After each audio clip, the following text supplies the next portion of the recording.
vertical motion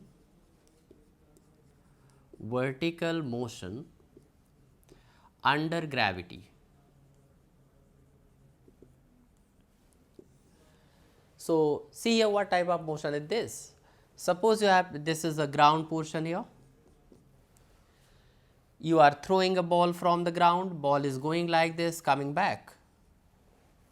Or you can take another case, this is ground here, there is a cliff and you are throwing the ball from here and the ball is coming like this.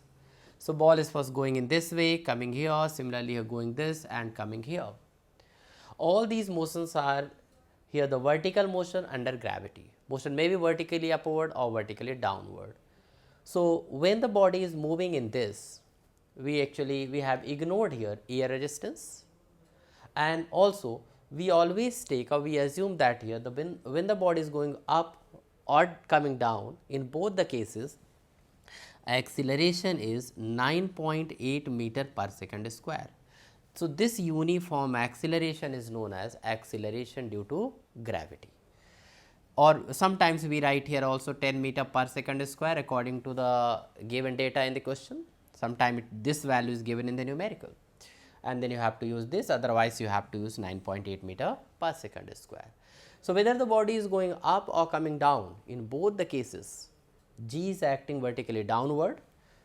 Here this g I have written a here, but you can write here g acceleration, and g stands for acceleration due to gravity.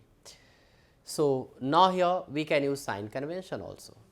In what cases we should take it plus and velocity plus acceleration plus displacement, and in what cases it should be taken as negative. Suppose you are considering upward motion. So, first let us discuss about the positive sign.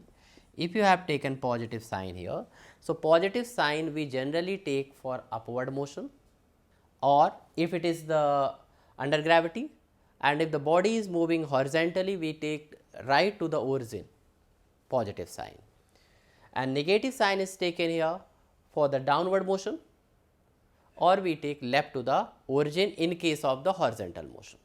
So, it does not matter what way you choose the sign, but whatever the sign you choose or whatever the origin you choose signs according to that. So, it does not make any difference whether you are taking upward positive or upward negative, or downward positive or downward negative, in any way you can take.